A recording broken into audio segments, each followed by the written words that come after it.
Police exchanged gunfire with murder suspect at a Kai Tak public housing estate. Protest march ahead of the 25th anniversary of the June 4th crackdown. And a prisoner exchange between the US and the Taliban.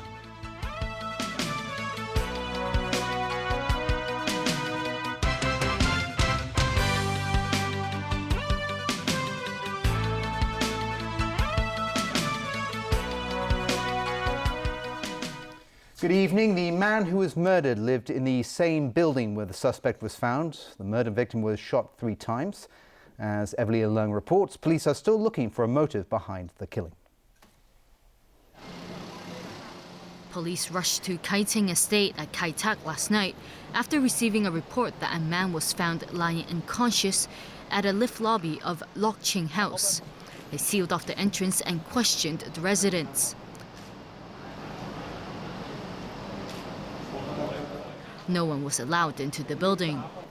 The murder happened at around 11 last night. The victim was a 43-year-old man surnamed Liu. There were 3 gunshot wounds on his chest and arm. He was rushed to United Christian Hospital, where he was certified dead shortly after midnight. This man, who lives in the same building, said he heard a loud argument and then gunshots. This resident, meanwhile, said he heard 3 shots fired. According to an initial police investigation, the victim was an air conditioning mechanic who lived alone. Officers are still looking for a motive behind the killing. Osbert Chow, superintendent of the Kowloon East Crime Headquarters, said they are looking into the victim's background to see if any personal grudges were involved.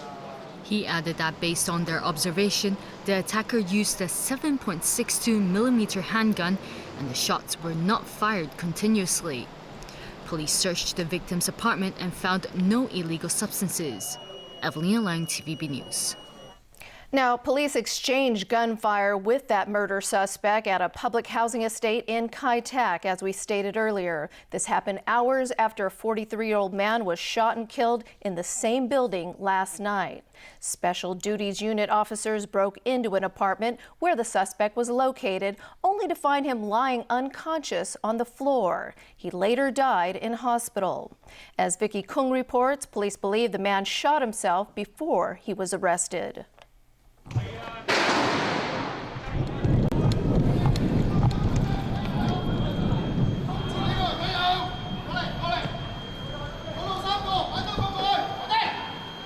Three gunshots rang out at Kai Ching Estate in Kai Tak at about 11 this morning.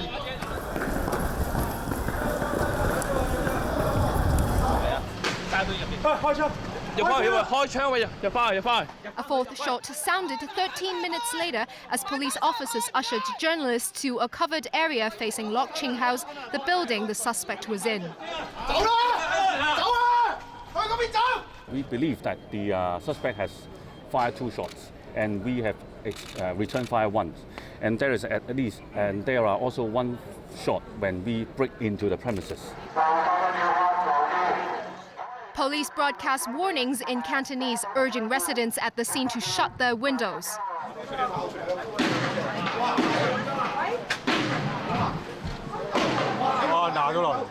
2 Special Duties Unit officers attempted to break into an apartment where the suspect was spotted.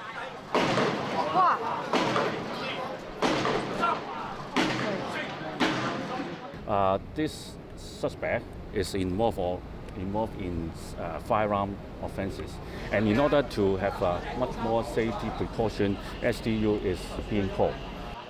Meanwhile, another team of policemen went up to the doorway and hurled stun grenades into the flat.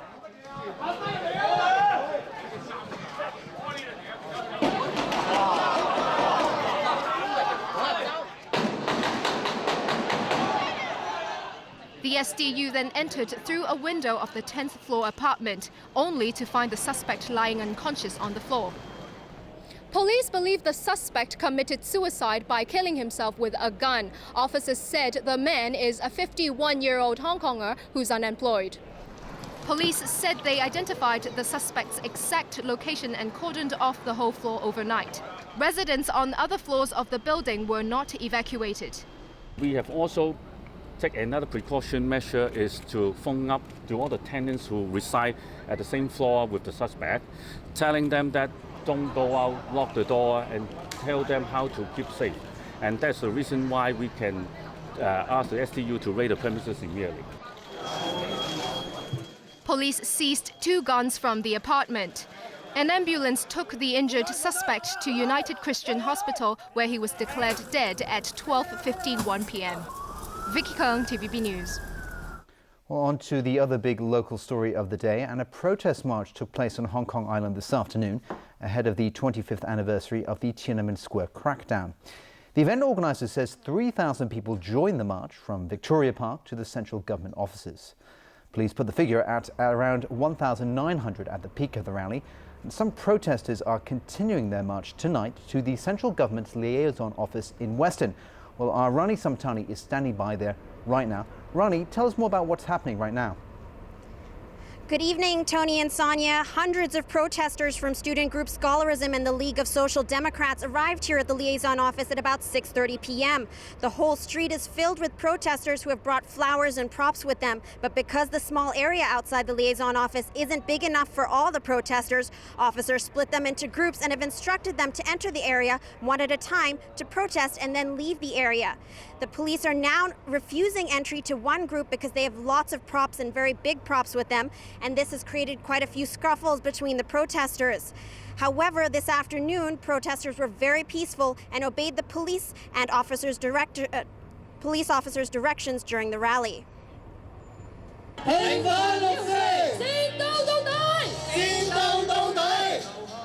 Calling for democracy on the mainland and justice for those who died in the 1989 Tiananmen Square crackdown, protesters began their march from Victoria Park at 3 p.m. Carrying banners and chanting slogans, they marched via Hennessy Road through Wan Chai to the central government offices in Admiralty. One group carried a coffin to symbolize the lives lost 25 years ago. Another group drove a mock military tank and criticized the Chinese government for political suppression. Among the marchers were mainland human rights activists who came to Hong Kong just to take part in the rally. I think it's my responsibility to be here to memorize the victims of June 4th massacre. The Chinese government is trying their best to hide the truth of Tiananmen massacre, and they fear Chinese people to discuss Tiananmen and any other massacres happened in the history. I think this is very important for the democracy of China, and I think if I can join this and I can make this progress.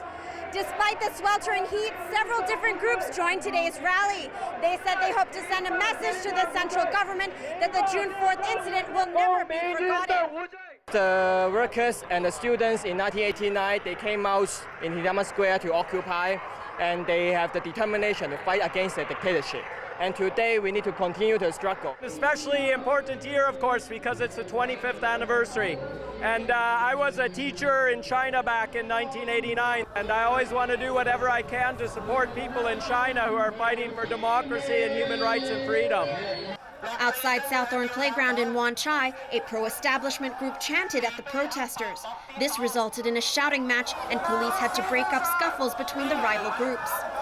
Police closed 1.5 lanes for those in the protest march and kept one lane open for emergency vehicles and other cars. Lee Chuk-yan, chairman of the Hong Kong Alliance in support of patriotic democratic movements of China, criticized Beijing for recently banning all discussions on the Tiananmen Square crackdown. He said 25 years later and many lies are still circulating. Beijing authorities continue to say that the army opened fire on the students in self-defense, Lee said. The student group Scholarism also took part in today's rally and plan to continue to march to the central government liaison office in Western. Rani Samtani, TVB News. Police have surrounded the area outside the liaison office. Most protesters have left now, but one group is still refusing to leave. They said they will not leave until they are allowed to bring their props in front of the liaison office. Today's demonstration comes ahead of the candlelight vigil that will be held this coming Wednesday to commemorate the 25th anniversary of the Tiananmen Square crackdown. That's all from me. Back to you in the studio, Tony and Sonia. Okay, thank you very much, Rani. And that was Rani Samtani reporting live from Western District. Well, tensions are running high in the Thai capital, Bangkok, once again, as thousands of troops attempt to keep a lid on demonstrations there. Anti-coup protesters who are denouncing the country's military coup have been scuffling with troops as they try to evade a massive security operation aimed at stifling dissent. James Aiken reports. Armed forces